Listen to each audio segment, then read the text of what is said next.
الرحيم الحمد لله رب العالمين الصلاة والسلام على سيدنا محمد الرسول الأمين وعلى آله وأصحابه أجمعين اللهم رب اشرح لنا صدورنا ويسر لنا أمورنا واحلل عقدة من ألسنتنا تفقهوا أقوالنا اللهم إنا نعوذ بك من علم لا ينفع ومن قلب لا يخشع ومن نفس لا تشبع ومن دعوة لا يستجاب لها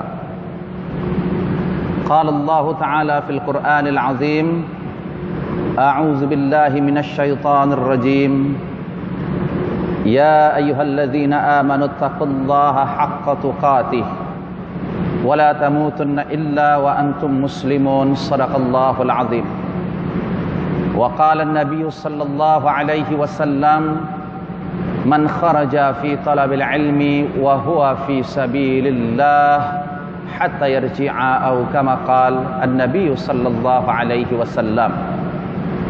Yang saya muliakan Tuan Imam Masjid Al-Bukhari hafizahullah, yang saya muliakan ahli jawatan kuasa, para asatidz wal ustadzat, a'azzakumullahu jami'an, dan yang saya hormati tuan-tuan dan puan-puan muslimin dan muslimat, a'azzakumullahu taala jami'an. Alhamdulillah, puji syukur kita panjatkan kehadirat Allah Subhanahu wa taala, yang mana pada malam yang mulia ini kita masih lagi diberikan oleh Allah peluang dan kesempatan.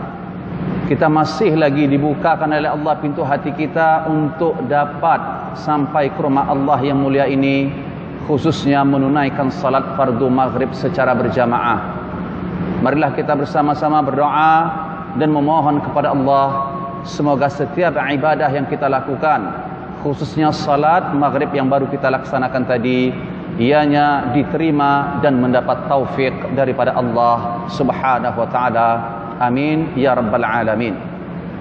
Tuan-tuan dan puan-puan yang dirahmati Allah sekalian, kita masih lagi membicarakan tentang sebab-sebab agar seorang hamba tadi menjadi hamba yang memiliki akhlak yang mulia. Maknanya terdapat beberapa amalan dan juga terdapat beberapa perkara yang dapat membantu seorang hamba agar ia menjadi hamba yang berakhlak mulia. Yang pertama sudah kita bahas sebelumnya, al-ikhlas.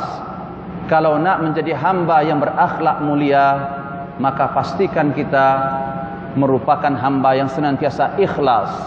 Ikhlas di dalam niat, ikhlas di dalam perbuatan, ikhlas di dalam perkataan, ikhlas di dalam menjalin hubungan sesama Allah, yaitu sesama makhluk, dan juga kepada Allah Subhanahu wa taala, yaitu hablum minan nas wa hablum minallah.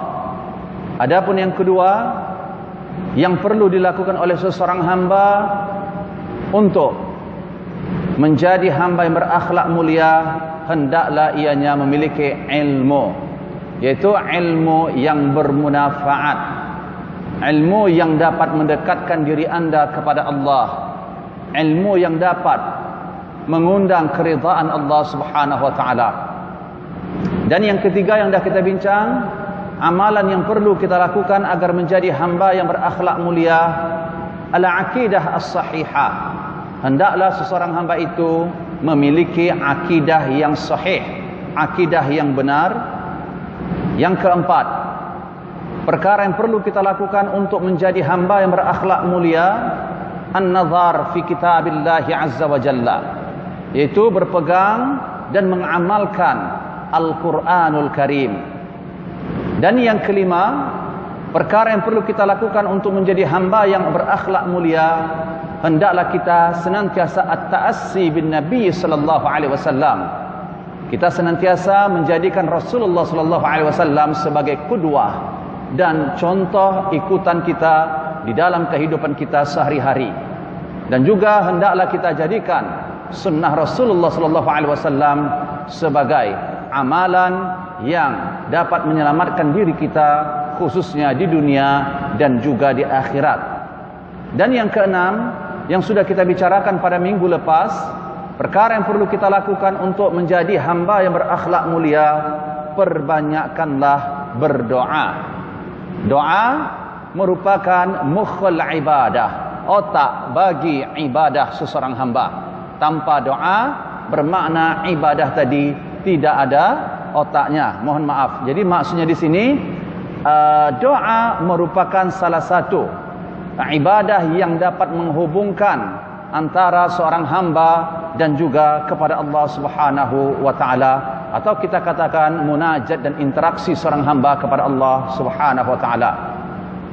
Adapun yang ketujuh yang perlu kita lakukan agar menjadi hamba yang berakhlak mulia, hendaklah kita senantiasa melakukan amalan-amalan saleh. Perbanyakkanlah melakukan amalan-amalan saleh. Ini karena amalan saleh merupakan al-asas alladhi yaqumu alaihi ilmu al-akhlaq.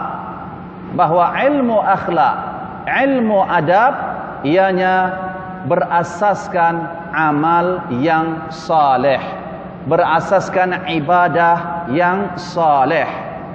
Allah Subhanahu wa taala berfirman, A'udzu billahi minasyaitonir rajim. Innal ladzina amanu wa 'amilus shalihat sayaj'alu lahumur rahmanu wudda. Shadaqallahul azim.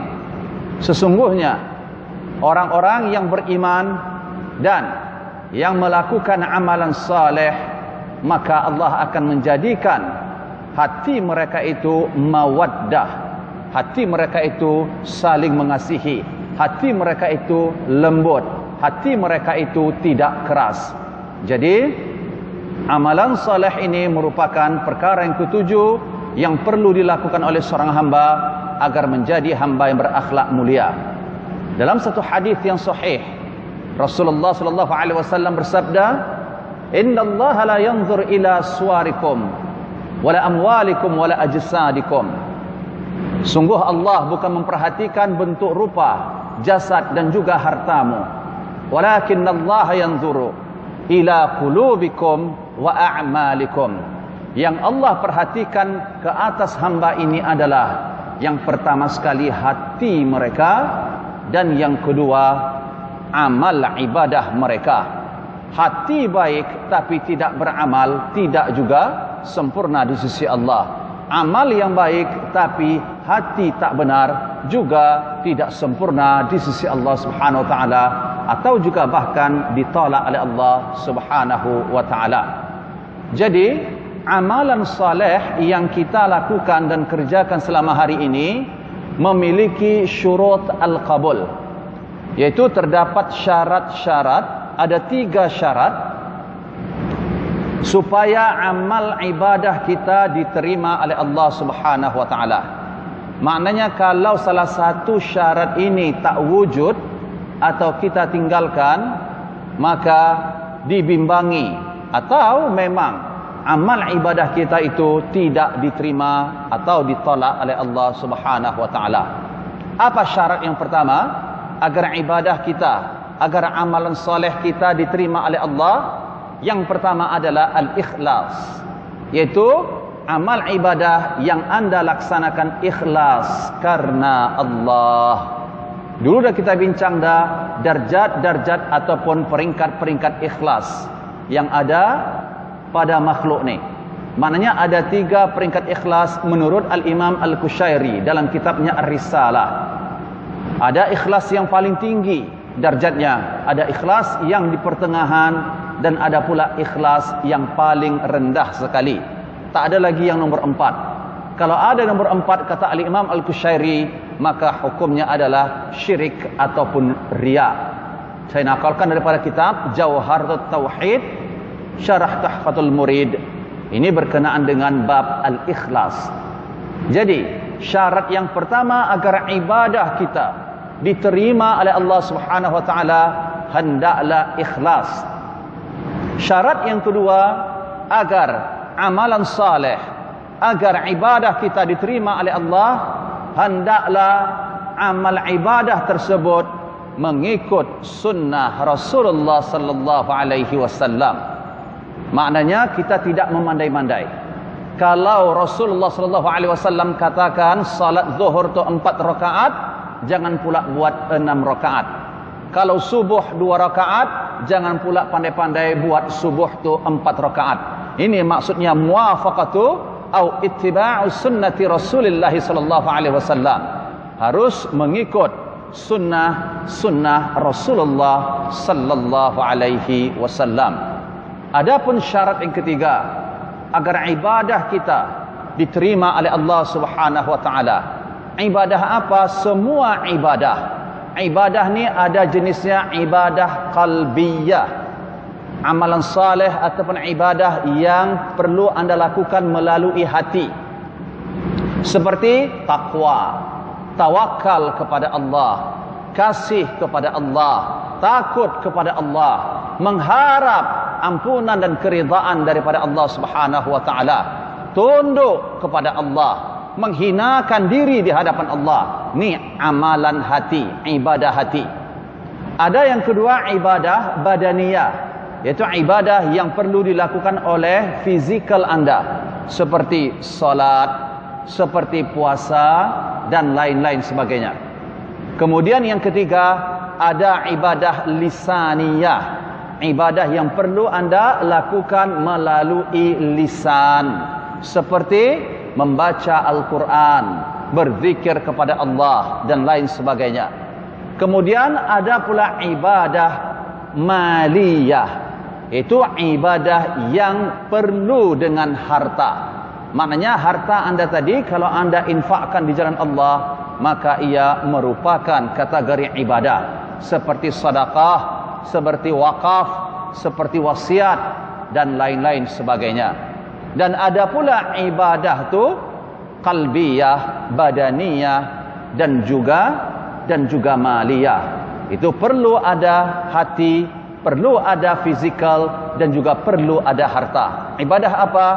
Ibadah haji dan juga umrah. Jadi semua ibadah ini kalau nak diterima oleh Allah, anda i'tikaf di rumah Allah hari ini, saat ini, syaratnya i'tikaf tu kalau nak diterima oleh Allah, pastikan i'tikaf kita ni tadi berdasarkan ikhlas kepada Allah. Yang kedua, mengikut apa yang diajarkan oleh Rasulullah.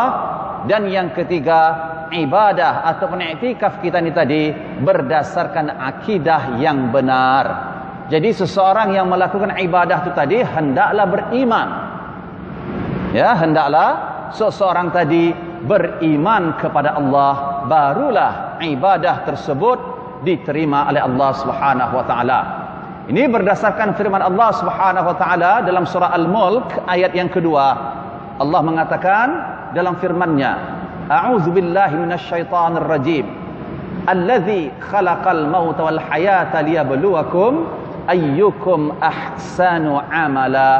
Shadaqallahul azim. Bahwa Allah lah zat yang telah menciptakan hidup dan juga mati. Ini karena tujuan Allah menciptakan hidup dan mati ke atas makhluk ini adalah liyabluwakum, untuk menguji anda semua wahai makhluk, kata Allah, ayyukum ahsanu amala, siapakah di antara anda yang paling baik amalannya. Maka Al-Fudail bin Iyad pernah ditanya, apa yang dimaksud dengan firman Allah ahsanu amala, amalan yang paling baik itu wahai Imam Al-Fudail? Maka Al-Imam Al-Fudail bin Iyad mengatakan, ahsanu amala, atau amalan yang paling baik dan bagus di sisi Allah adalah akhlasuhu wa aswabuhu, amalan yang paling ikhlas dan yang paling benar. Innal amala idza kana khalisan wa lam yakun sawaban lam yuqbal 'inda Allah. Wa kadzalika law kana al-'amalu sawaban wa lam yakun mukhlisan falam yuqbal 'inda Allah 'azza wa jalla hatta yakuna al-'amalu khalisan wa muwafiqan li sunnati Rasulillah sallallahu alaihi wasallam. Wal mukhlis an yakuna lillah was sawab an yakuna ala sunnati Rasulillah sallallahu alaihi wasallam. Kata Al-Imam Fudail bin Iyad, amal ibadah apapun yang dilakukan oleh hamba ini, meskipun ikhlas, tetapi amal ibadah tu tak benar, maka amal ibadah tu tak diterima oleh Allah. Begitu juga kalau amal ibadah yang dilakukan oleh hamba ini benar tetapi tidak ikhlas, pun amal ibadah tersebut tidak diterima oleh Allah. Bila Allah terima amal ibadah tersebut, hatta yakunal amalu, sehingga anda lengkapkan dua perkara ini tadi, yaitu ikhlas dan juga benar. Ikhlas maknanya amal ibadah tadi anda lakukan semata-mata kerana Allah. Sawab, benar, maksudnya adalah amal ibadah itu mengikut sunnah Rasulullah sallallahu alaihi wasallam. Jadi syarat agar ibadah kita tadi diterima oleh Allah Subhanahu wa taala, yang pertama tadi ikhlas, yang kedua benar, yaitu mengikut sunnah Rasulullah, dan yang ketiga amal ibadah itu meskilah berasaskan akidah yang benar ataupun berasaskan iman kepada Allah dan juga kepada rukun-rukun iman yang lainnya. Jadi apakah atau adakah amalan-amalan yang dapat kita lakukan, khususnya amalan-amalan yang paling disukai oleh Allah Subhanahu wa taala? Ya, terdapat beberapa amalan yang sangat disukai oleh Allah Subhanahu wa taala. Bahkan amalan ini juga termasuk yang paling afdal di dalam Islam. Jadi banyak amalan-amalan yang paling disukai oleh Allah. Di antaranya ketika Rasulullah sallallahu alaihi wasallam mengatakan, ahabbu al-a'mal ila Allah, amalan yang paling Allah suka sekali yang dikerjakan oleh seorang hamba ini adalah as-salatu ala waqtiha, salat tepat pada waktunya, tidak membuang-buang masa, tidak lalai. Dan hati-hati ketika kita mengulur-ngulur masa, melalaikan salat sehingga hampir atau bahkan keluar waktu salat, na'udzubillah min dzalik, dibimbangi kita masuk dalam golongan yang Allah sebut dalam firman-Nya surah Al-Ma'un, fawailul lil musallin alladzina hum an salatihim sahun. Kemudian Rasulullah ditanya, thumma ayyu, kemudian apakah amalan yang paling baik lagi ya Rasulullah selain salat 5 waktu? Maka Rasulullah mengatakan, birru al-walidaini, berbuat baik kepada kedua ibu ayah, berbakti kepada kedua ibu dan ayah. Jadi berbuat baik dan berbakti kepada kedua ibu dan ayah ini bukan hanya terhad ketika ibu ayah kita masih hidup di dunia, melainkan bakti seorang anak tadi yang perlu ia wujudkan terhadap kedua ibu ayahnya tadi pun kalau sekiranya kedua ibu ayah tadi sudah meninggal dunia. Ini dengan cara anda memperbanyak doa kepada Allah, anda bersedekah dengan memohon kepada Allah agar pahala sedekah itu disampaikan kepada arwah ibu ataupun ayah kita tersebut. Dan juga amalan-amalan yang lain yang dibenarkan dalam Islam untuk anda hadiahkan pahalanya kepada khususnya orang tua yang sudah meninggal. Tetapi mohon maaf, malangnya sampai saat ini masih lagi banyak anak ataupun waris, jangankan nak mendoakan, nak menjadi imam jenazah pun masih lagi jarang kita dapati. Untuk menjadi imam bagi solat jenazah ibu dan ayahnya sangat jarang kita jumpai. Betul, semuanya diserahkan kepada imam. Betul sekali tuan-tuan dan puan-puan. Apabila jenazah itu anda solatkan di masjid, maka terlebih dahulu anda kena minta izin kepada imam tetap yang bertugas di masjid tersebut, atau imam tadi mengizinkan anda menjadi imam untuk salat jenazah ibu ataupun ayah anda tadi. Kenapa pentingnya waris, khususnya anak menjadi imam bagi salat jenazah ni? Yang pertama kita tahu bahawa di dalam rukun salat jenazah itu ada 4 takbir, betul? Takbir yang pertama apa yang perlu anda baca? Surah Al-Fatihah. Surah Al-Fatihah ada berapa ayatnya? Ada 7 ayat di dalam surah Al-Fatihah, bermula daripada Bismillahirrahmanirrahim sehinggalah waladdallin. 7 ayat. Amin bukan ayat. Sebab tu kalau kita menjadi imam atau kita salat, ketika membaca rukun salat Al-Fatihah ni, sunnahnya dalam mazhab Al-Imam Asy-Syafi'i saktah sebentar di antara waladdallin dan amin. Jangan direct. Maksudnya ketika anda baca waladdallin, berhenti sebentar, baru amin. Ini sunnahnya. Jangan waladdallin amin. Kadang-kadang imam takdan lagi habis linnya, dah makmum sebut amin dah. Ini kita betul-betul belum memahami lagi bab fiqh, khususnya dalam mazhab Al-Imam Asy-Syafi'i rahimahullahu taala. Al-Hijr, inna jahannama la maw'iduhum ajma' bainas sama'i wal ardi hatta tusalliya ala nabiyyika Muhammadin sallallahu alaihi wasallam. Doa apapun yang dipanjatkan dan dipohonkan oleh setiap hamba ini terhenti di antara langit dan bumi, sehingga kalau nak doa tadi sampai kepada Allah, pastikan, kata Umar bin Khattab, anda bersalawat kepada Rasulullah sallallahu alaihi wasallam. Dan yang ketiga, selepas takbir yang kedua, apa yang perlu anda baca? Takbir yang ketiga, doa. Anda tahu bahawa salah satu amalan yang masih lagi dapat membantu seseorang hamba yang sudah mati dan meninggal dunia, yaitu doa anak yang soleh. Meninggal dunia, doa anak yang soleh ini tak mesti mak atau ayah yang meninggal tadi dah masuk ke liang lahat. Kalau dah tercabut roh tu, dah meninggal lah namanya. Putus semua amal ibadah orang yang mati tu.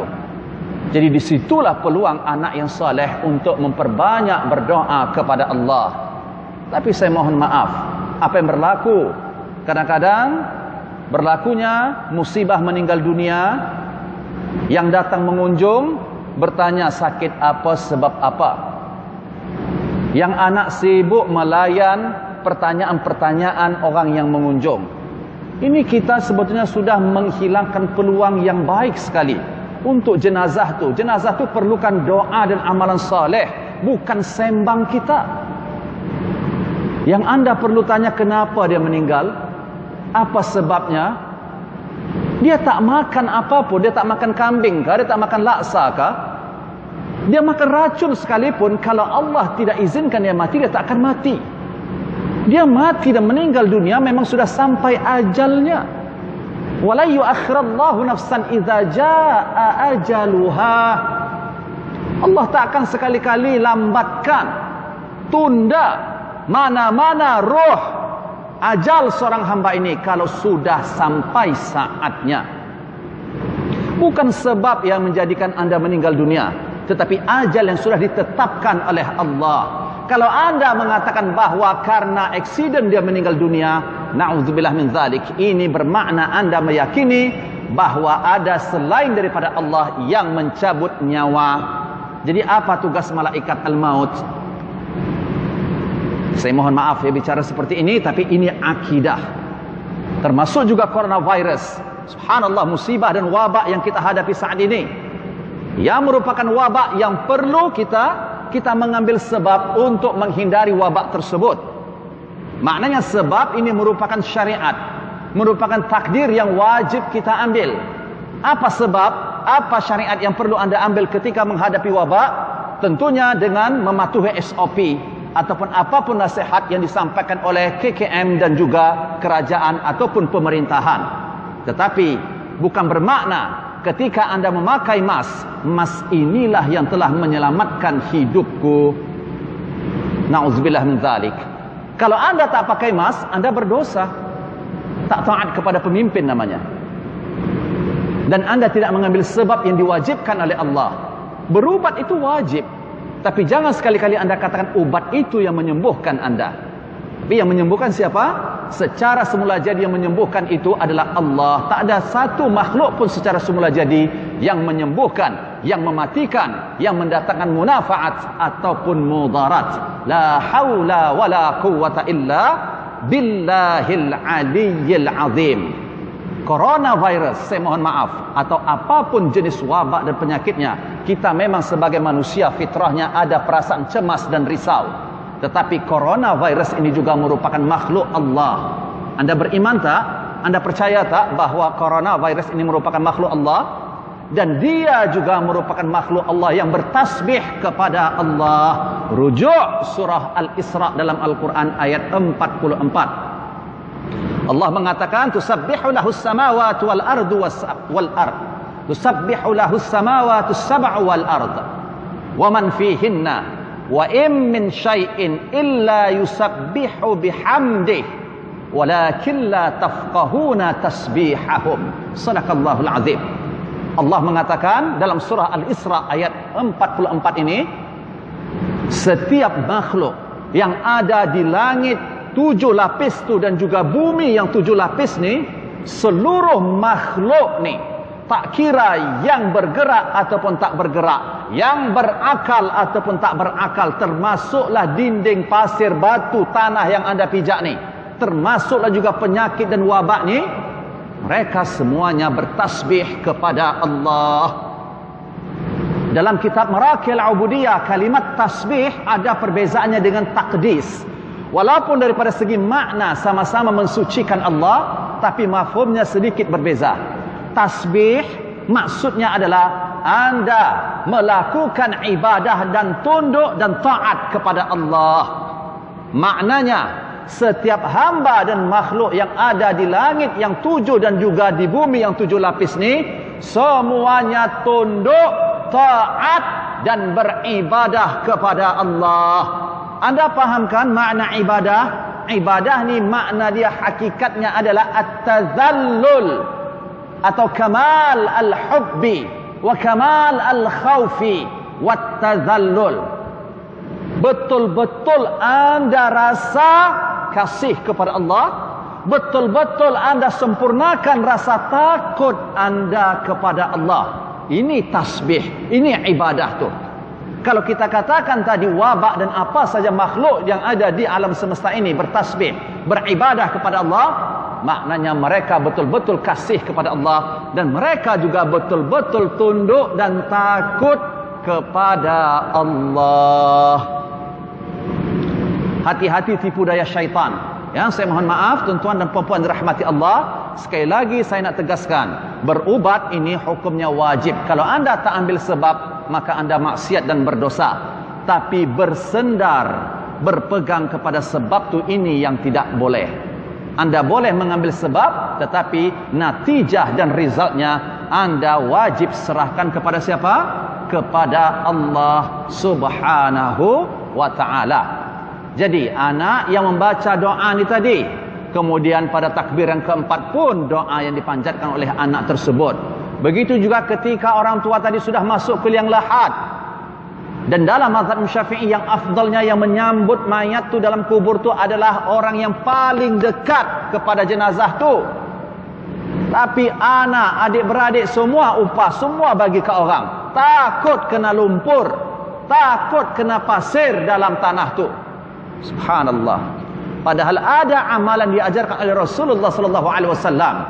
Setiap kali kita mengiringkan badan ataupun jenazah tadi ke liang lahat tu, kita iringkan badannya ke arah ke kiblat. Maka apa yang perlu kita baca? Yang diajarkan dan diamalkan oleh Rasulullah, Bismillahi wa ala millati Rasulillah. Adakah anda sudah pasti orang yang anda wakilkan betul-betul sudah baca ayat ni dan juga amalkan sunnah Rasulullah ni? Belum tentu. Jadi banyak amalan-amalan yang perlu dilakukan oleh waris. khususnya ketika orang yang tersayangnya baru meninggal dunia. Termasuklah juga ketika Anda menimbus tanah tadi untuk mengkebumikan mayat tadi, maka Rasulullah mengajarkan dengan mengepul 3 kepulan, 3 genggaman tangan. Anda ambil 1 kepulan tanah, Anda baca fiha minha khalaqnakum. Kemudian ambil 1 kepulan lagi, wa fiha nu'idukum. Ambil 1 kepulan lagi, wa minha nukhrijukum taratan ukhra. 3 genggaman tanah ataupun pasir kubur tu Anda masukkan ke dalam liang kubur tersebut. Rujuk dalam surah Taha ayat 55.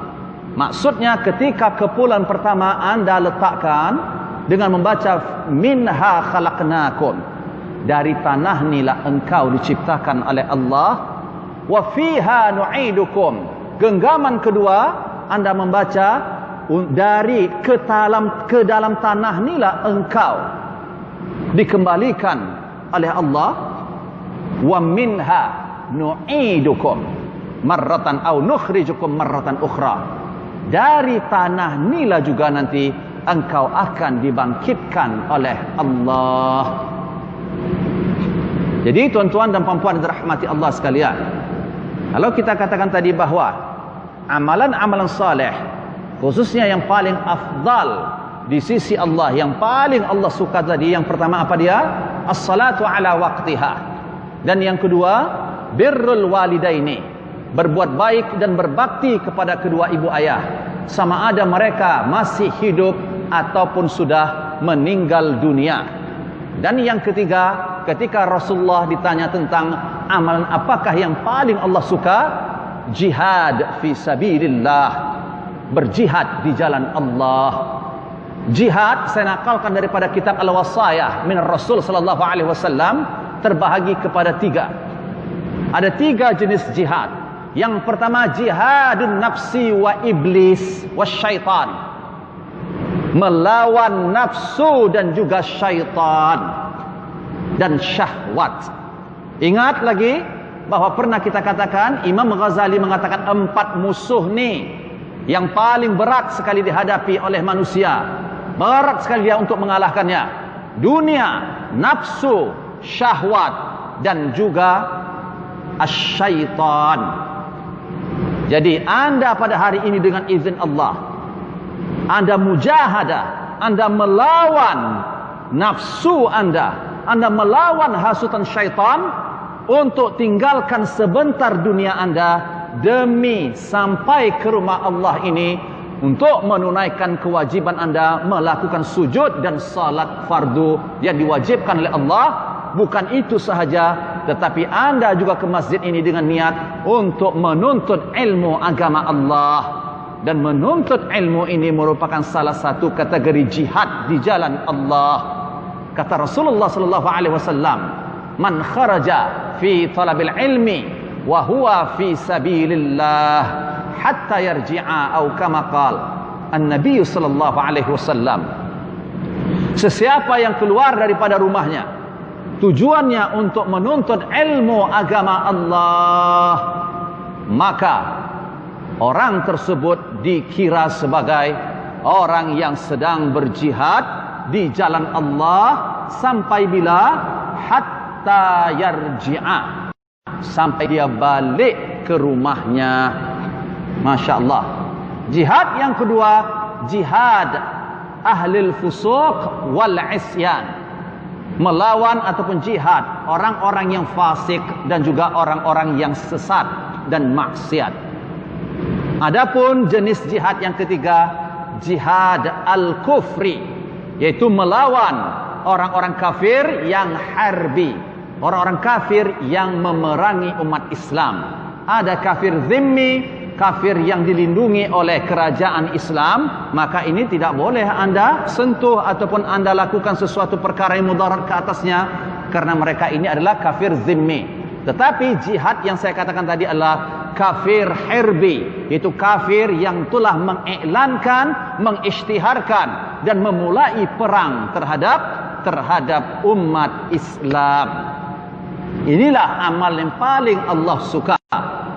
Ada lagi kata Rasulullah sallallahu alaihi wasallam, ahabbul a'mal ila Allah adwamuhu wa in qalla. Amalan yang paling Allah suka adalah amalan yang kontinu, yang istiqamah dia lakukan walaupun sedikit kuantitinya, tapi kontinu dan terus menerus dia lakukan. Ini adalah amalan yang paling Allah suka. Kemudian apalagi Rasulullah sallallahu alaihi wasallam mengatakan, ahabbul kalam ba'dal Qur'an fahiya minal Qur'an arba' fala yadurruka bi ayyihinna bada'ta. Kalam ataupun ucapan yang paling afdal selepas Al-Quranul Karim, kata Rasulullah SAW, walaupun kalam ini merupakan daripada Al-Quran juga, ada 4 perkataan yang paling Allah suka selepas Al-Quranul Karim. Tak kira yang mana satu anda nak dulu. Yang pertama, Subhanallah. Yang kedua, Walhamdulillah. Yang ketiga, La ilaha illallah. Dan yang keempat, Allahu Akbar. Ini ucapan yang paling Allah suka selepas anda membaca Al-Quran. Karena Al-Quran yang paling tinggi lagi berbanding tasbih. Juga orang Arab Badui pernah bertanya kepada Rasulullah, ya Rasulullah, qad kathurat alayya syara'i al-Islam. Sungguh banyak betul syariat Islam yang perlu dilakukan oleh hamba Allah ini. Ambi'ni bisyai'in atashabbath bihi. Boleh tak engkau berikan aku nasihat satu ya Rasulullah? Yaitu di antara amalan yang banyak-banyak syariat ni, boleh tak, ada tak satu amalan yang mau, yang boleh saya lakukan, kemudian saya betul-betul amalkan amalan ni. Karena terlampau banyak amalan yang perlu saya lakukan dalam Islam ini ya Rasulullah. Maka kata Rasulullah apa? Ada. La yazalu lisanuka ratban bi dzikrillah. Pegang senantiasa, amalkan senantiasa, istiqamah, bahwa lidahmu senantiasa basah berzikir dan menyebut nama Allah. Jadi nombor 7 ini adalah amalan saleh, yang mana amalan soleh ini adalah perkara yang dapat membantu seorang hamba tadi menjadi hamba yang berakhlak mulia. Dan amalan-amalan soleh ini ada syarat-syaratnya agar diterima oleh Allah. Yang pertama tadi ikhlas, yang kedua benar mengikut sunnah Rasulullah, dan yang ketiga berdasarkan akidah yang benar dan juga iman. Dan banyak sekali amalan-amalan soleh yang perlu kita lakukan, sehingga amalan soleh ini dapat membantu kita untuk menjadi hamba yang berakhlak mulia. Di antaranya tadi salat tepat pada waktunya, berbuat baik kepada kedua ibu ayah, jihad di jalan Allah, kemudian juga melakukan amalan walaupun sedikit tetapi kontinu, kemudian berzikir kepada Allah, kemudian ucapkan dan sebarkan salam. Ini perkara yang paling afdal di dalam Islam. Ketika Rasulullah ditanya, ayul islami afdal ya Rasulullah, apakah Islam yang paling afdal sekali ya Rasulullah? Ada 2. Yang pertama, ifsya'us salam, menyampaikan, mengucapkan salam. Yang kedua, it'amut ta'am, anda suka memberi makan, menjamu makan orang lain. Dan masih banyak lagi amalan-amalan soleh yang lainnya. Apapun amalan soleh itu, kalau anda lakukan tujuannya untuk mendekatkan diri kepada Allah, maka pastikan amalan soleh itu tadi berdasarkan syarat yang kita katakan tadi, ikhlas, mengikut Rasulullah, dan juga berdasarkan iman dan juga akidah yang masuklah juga amalan soleh itu senyum anda, muka manis anda kepada saudara anda. Karena Rasulullah mengatakan, la tahqiranna minal ma'rufi syai'an walau an talqa akhaka biwajhin taliq, atau kama qala. Jangan pernah memandang remeh satu kebaikan, kata Rasulullah. Ketika anda bermuka manis berjumpa dengan saudara anda, maka itu merupakan perkara ma'ruf dan baik, kata Rasulullah sallallahu alaihi alamin. Assalatu wassalamu ala asyrafil anbiya'i wal mursalin wa ala alihi wa ashabihi ajma'in. Allahumma ghfir lana dhunubana ولوالدينا وارحمهم كما ربونا صغارا اللهم ربنا زدنا علوما وتنفعنا في الدين والدنيا والآخرة اللهم يا مقلب القلوب ثبت قلوبنا على دينك اللهم يا مصرف القلوب صرف قلوبنا على طاعتك يا رب العالمين ربنا آتنا في الدنيا حسنة وفي الآخرة حسنة وقنا عذاب النار وصلى الله على سيدنا محمد وعلى آله وأصحابه أجمعين والحمد لله رب العالمين السلام عليكم ورحمة الله وبركاته